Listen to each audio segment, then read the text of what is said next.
Hi, I'm Rabbi Shalom Bochner from Congregation Beth Shalom, the Center for Jewish Life in Modesto and Stanislaus County.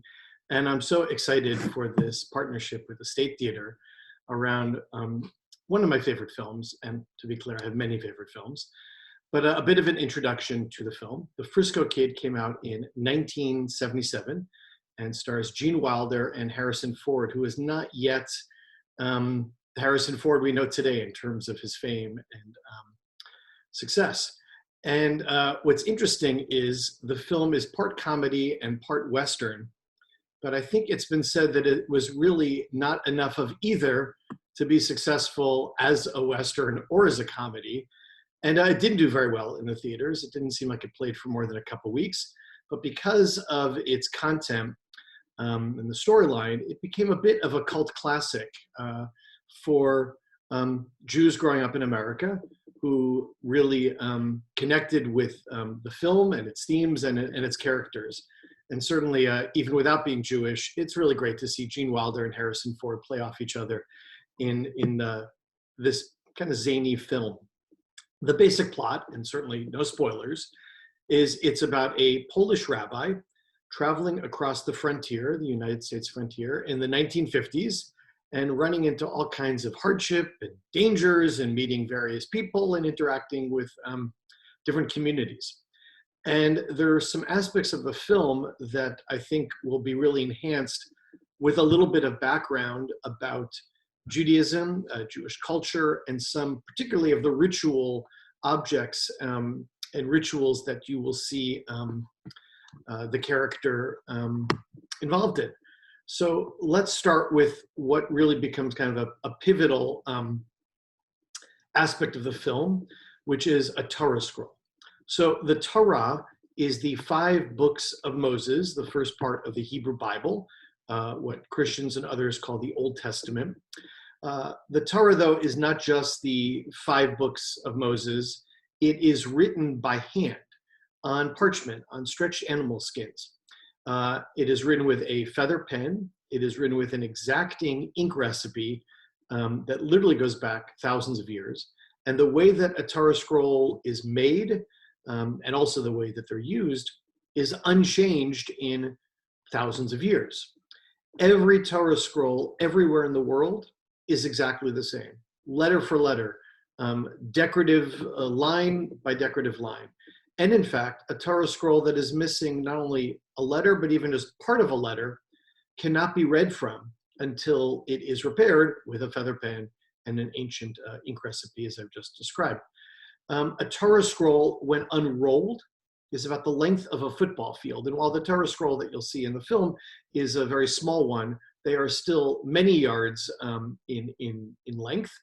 And it takes a sofer, a scribe, a trained person familiar with scribal arts in Judaism, takes them a year, working 6 days a week full time, to write a Torah scroll. So you have a sense of the amount of detail and attention that goes into a scroll, and scrolls are also quite valuable. If someone's going to take a whole year producing one, obviously it needs to be financially worthwhile for them. Now, how is a Torah scroll used? The center of every Jewish community is a place to gather. And in addition to it being a place to gather socially and for study and for prayer, the heart of gathering as a Jewish community is on Saturday morning, on Shabbat. The Torah scroll, or one of the scrolls, is taken from what's called the Aron HaKodesh, the Ark. It is processioned around the room. And then a weekly portion is chanted from it, because the entire Torah, in fact, the entire Tanakh, the entire Hebrew Bible, is a song. It's put to music. It is chanted in front of the congregation, and 7 different people are called up and honored to stand next to the reader while it is being chanted from. And here's what is so significant. Every synagogue, everywhere in the world, is chanting and studying and discussing the same Torah portion on the same week. So in other words, you could go to 50 different synagogues, one after the other each week, and still get the entire Torah from Genesis to Deuteronomy chanted in order.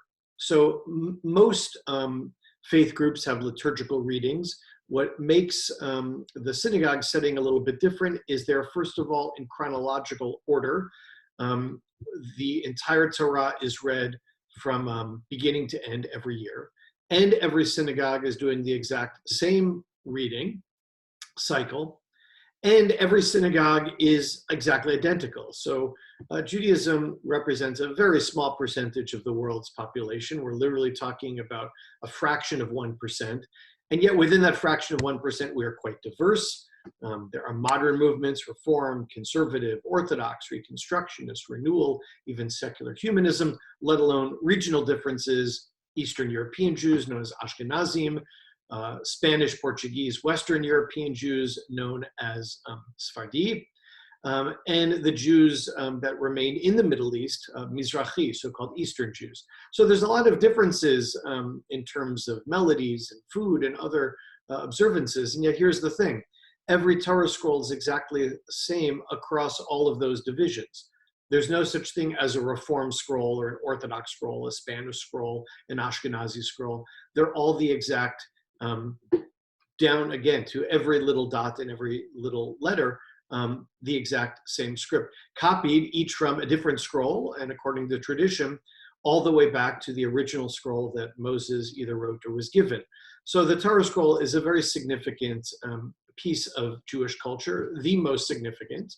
I often describe it as the second most important thing in our building, the first being the people. God forbid there's some kind of problem, fire or something in the building, we obviously would save the people before anything else. And yet if we were able to, the Torah scrolls would immediately be saved as well. They are treated with incredible reverence and respect. They are literally seen as holy objects containing the revealed word of God, a word that has spread not only with Jews all around the world, but obviously impacting the third of the world that is Christian, that also reveres these same words of Genesis, Exodus, Leviticus, Numbers, and Deuteronomy, and also impacting the Muslim community that shares many of these stories as they have recorded them in the Quran. A few other things about a Torah scroll. Because they're considered so important, so holy, so precious, they are not only treated with the greatest of respect in terms of being kept in an ark, they are covered with a cloth mantle, often decorated. The cloth mantle usually has over it a breastplate, a reminder of the special clothing that Aaron, as the high priest, wore and his descendants as well. The Torah is not read with one's fingers. We're very concerned about oil or dirt from our fingers getting onto the parchment. So it is read with a yad, a pointer stick that has at the end a little hand shape, kind of like this. And we use the hand shape at the end of the yad stick to chant from the Torah, to point it where the reader is. And most significantly, if a Torah was to drop on the ground, God forbid, all present are expected to fast. If it drops on a Shabbat or holiday, the fasting begins the next day. But that shows the severity of how we wish to treat this thing with the deepest of respect. And it takes a great deal of preparation to chant from a Torah scroll. The scroll includes just the Hebrew letters. It does not include vowels. It does not include punctuation. It does not include cantillation marks. All of those are reviewed and memorized beforehand from what's called a chumash, a Torah translation and commentary that includes vowels, punctuation, and cantillation, the trope. So it takes a great deal of time and effort to prepare a Torah reading, and chanting from the Torah is really the reason that Jews have synagogues. It's the main function, again, beyond socializing and prayer and study, is to have a place to gather once a week to have the Torah chanted from in its weekly installment. Now, what exactly is in it, other than the words of the first part of the Hebrew Bible? It includes the 613 mitzvot. Mitzvot could be translated as commandments or instructions or directives. These are understood to be the foundation of Judaism. Judaism is very much the words of the Hebrew Bible, the Torah, as interpreted by 2,000 or 3,000 years of rabbinic commentary and explanation. So in the Torah are these 613 statements. We're familiar most likely with the 10 commandments, but keep in mind that there are 603 other places the Torah says, don't do this or do that. These are good things to do. These are improper things to do. And the Torah makes no distinction between those 10 and the other 603. So we have 258 things to do, things that are expected of us as Jews, as followers of the Torah and of this divine revelation. And there are 365 things not to do. And it's noteworthy that there are more things not to do than to do, in the sense of we are fulfilling hundreds of commandments by not doing, by not being envious, by not stealing, by not murdering, by not moving property lines. Keep in mind that Judaism is very much a civilization and a culture, not just a religion. And proof of this is if you were to look at the 613 mitzvot, these instructions, these commandments, very few of them relate to prayer or holidays, which we would say would be the domain of religion. Most of them are how we treat each other, our neighbors, even those we don't get along with, so-called our enemies, people that live in our community that are not originally part of our community, and a great deal of how we treat the land, how we treat our fields, how we treat the animals, how we treat our workers, how we treat the world and all that lives on it, is the vast focus of these mitzvot. Some of the things that are referenced in the Torah, and again, you will see a Torah scroll in the film. It does play a kind of pivotal role along with its accoutrements, its decorative fixtures. But some of the other aspects of the film are things that come from the Torah. So for example, kashrut or kosher are the Jewish dietary laws. The Torah lists a list of animals that are forbidden for Jews to eat and a list of animals that are acceptable to eat. By the way, it does make it clear that the first people were to be vegetarian, and only at the time of the story of Noah was there an accommodation made for eating animals, with the important caveat that blood is not eaten. Blood is not a kosher thing to consume in any regard. And of the kosher animals, there are additional restrictions. The animal has to be killed by hand in a quick and painless manner. So in general, hunting is not a Jewish way of obtaining food, and neither would mass slaughter. In other words, it needs to be done by hand, with the person checking the knife each time to make sure there's no nicks or anything that would slow it down. And it is one quick cut that hopefully puts the animal out of pain as quickly as possible. The rules of halal, the Muslim dietary laws, are quite similar. So there are foods that are not to be eaten at all. Any kind of plant, grain, fruit, nut, vegetable is inherently kosher. By the way, the word kosher means fit for Jews to eat, and kashrut are the rules of kosher. And sometimes we use the word kosher to mean fit or okay, like, yeah, it's kosher to do that, but it means fit for traditional Jews to eat by halakha, by Jewish law and observance.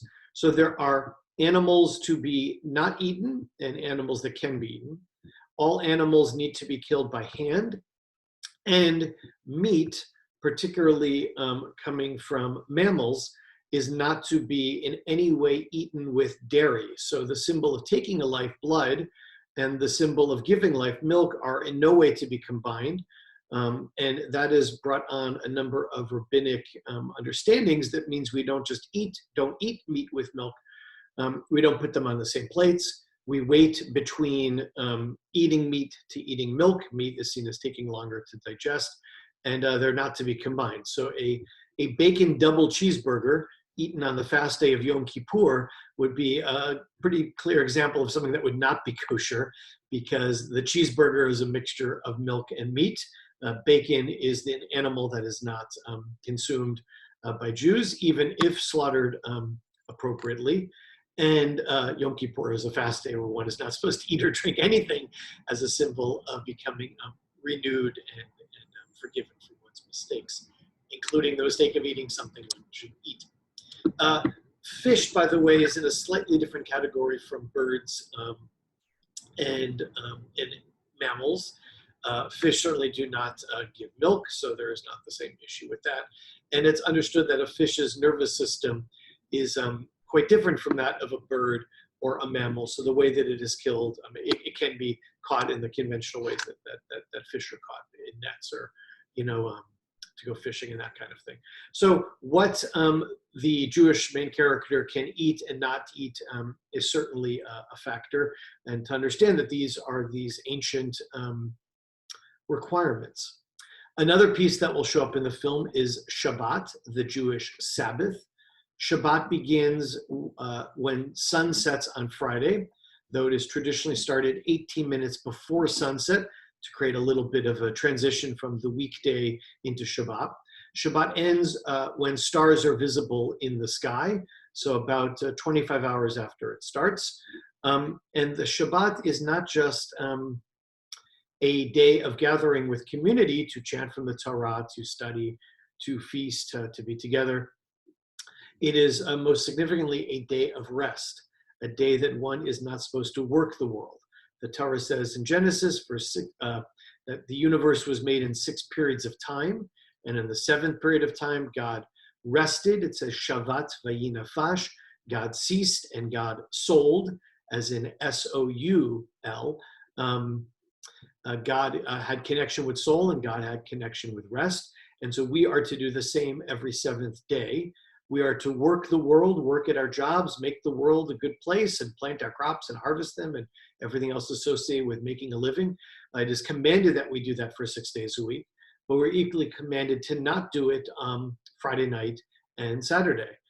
Every Jewish day, by the way, begins at sunset, and a new one starts at sunset.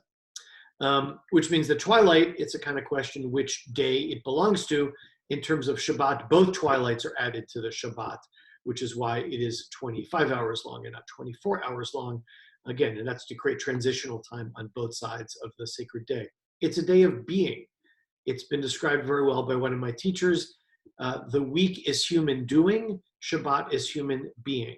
We are not to work the world, create anything in the world, destroy anything in the world. Traveling is not traditionally done on Shabbat. One remains in their community, places that they can walk to. Any kind of commerce is not done on Shabbat, buying or selling, trading.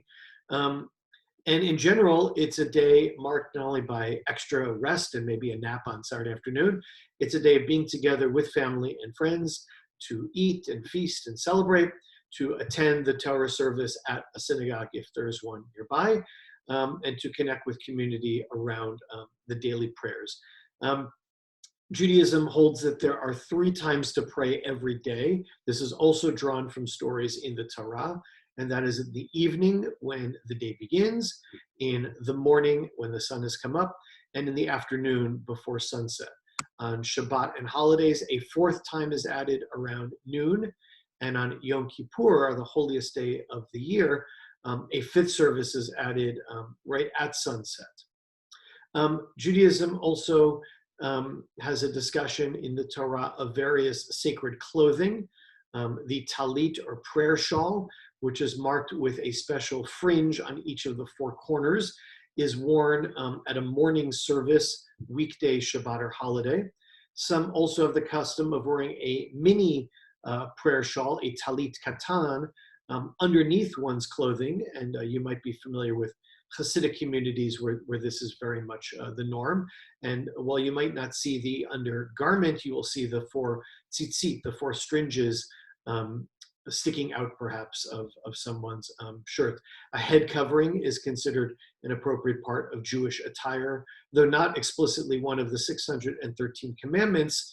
It is a traditional item that Jews do not walk more than 4 cubits. A cubit, by the way, is this measurement on a average adult male, that one should not walk 4 cubits without their head covered, and that is a sign of respect for God above and a reminder of the 613 mitzvot, which, by the way, is what the tzitzit are to function as. These fringes worn under the clothing or worn as a prayer shawl over the clothing are a reminder of all of the commandments, which include the tzitzit, Shabbat, keeping kosher, and regular study of the Torah.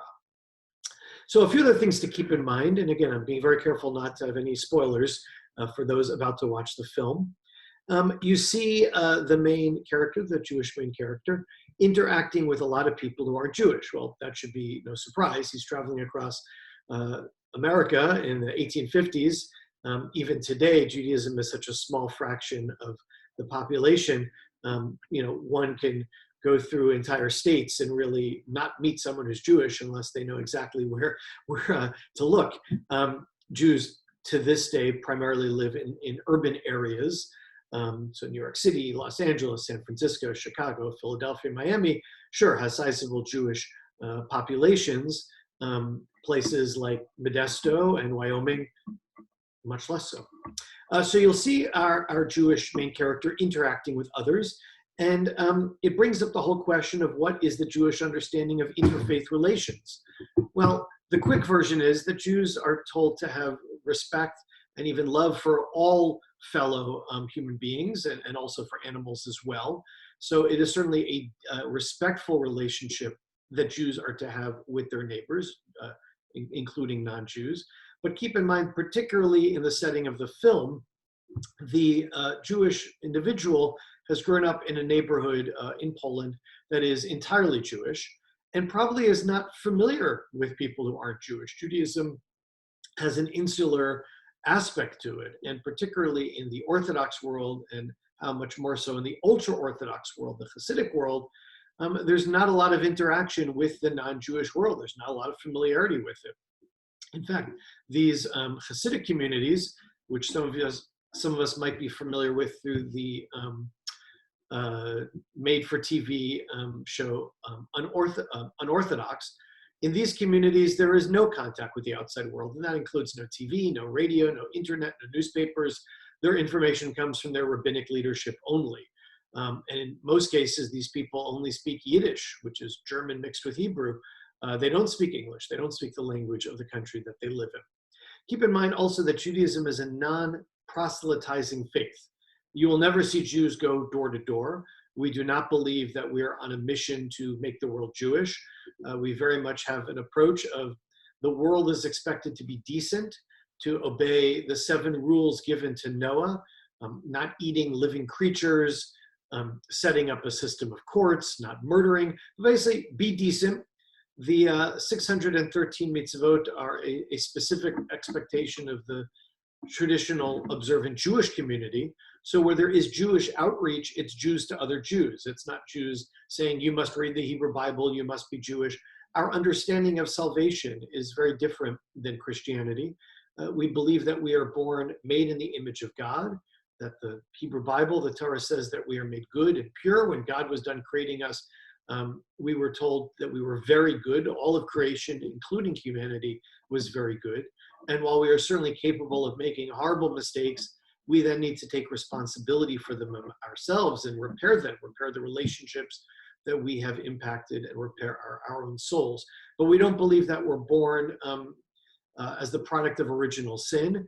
And so we don't believe that we are in need of salvation. And we certainly don't feel like we need to preach to others what they are to do. So because of all this, the main Jewish character knows very little about the non-Jews that he's meeting. And while he hopes that they will treat him with respect, and he's certainly prepared to treat them with respect, he simply doesn't have a field of reference for who these people are and their faiths. And that's a significant thing to keep in mind as he's encountering these individuals and these different communities. He will lead with friendship, love, and respect, and hope that they will do the same.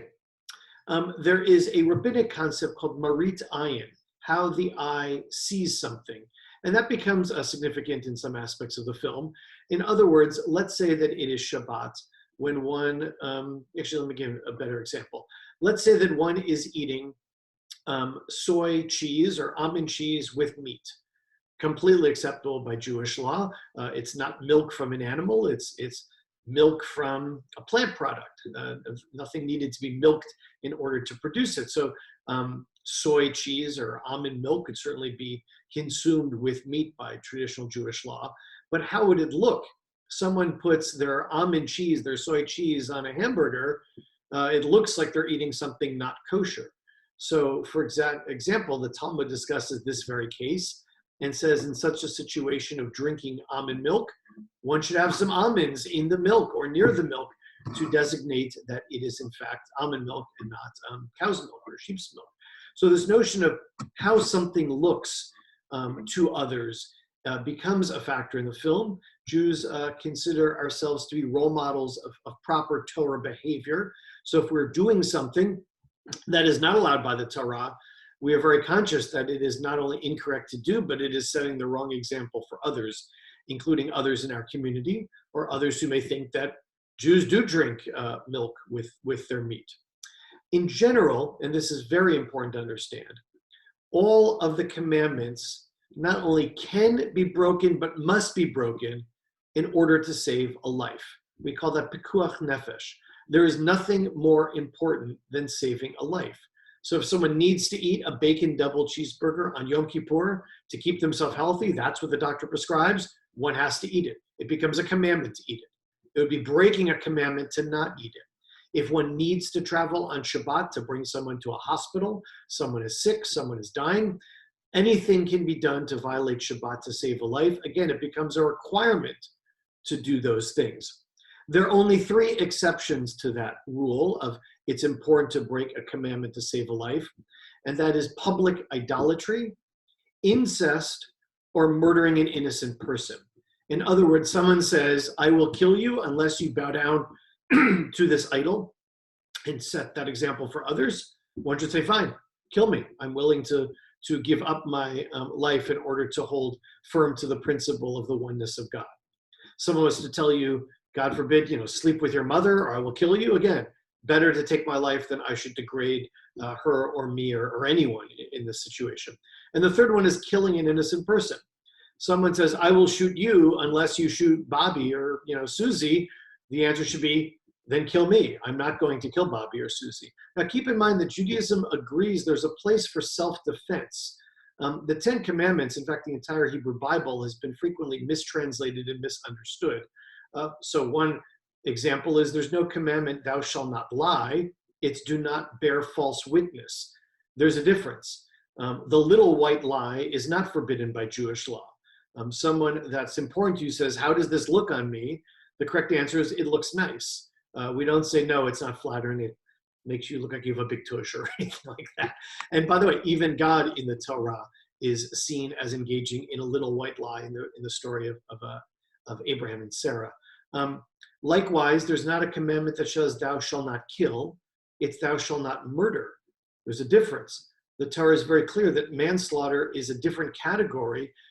It is not punishable in the same way that premeditated murder is. And self-defense has its place, according to the Torah, according to Jewish law. Someone is trying to kill you, it says rise up earlier and kill them first. I mean, obviously, better to maim them or find some other way for them to not kill you. But if the only way to prevent them from killing you is to kill them, well, there may be a time that self-defense is the most important reaction. So how something looks and what is appropriate to save a life are all important things to understand as the main character will address some of these things. In conclusion, and by the way, there's so much more in the film that I've not touched on, but I wanted to touch specifically on some of the Jewish cultural and ritual aspects that might not be clear to someone watching it. I want to end with a piece that is mentioned in the film and a little bit about where it comes from. There is a selection of rabbinic writing called Pirke Avot, sayings of the elders, written down about 2,000 years ago, an oral tradition before that. And it's many different rabbis with many different quotes, and this is one that will be referenced in the film. It says, Yehoshua ben Parachia. By the way, if you want to look this up online, it's Pirke Avot, sayings of the elders. It's the first chapter. It's saying number 6 or Mishnah number 6. He says, accept a teacher upon yourself, acquire a friend for yourself, and judge everyone favorably. And what's so interesting is it literally says, make for yourself a teacher.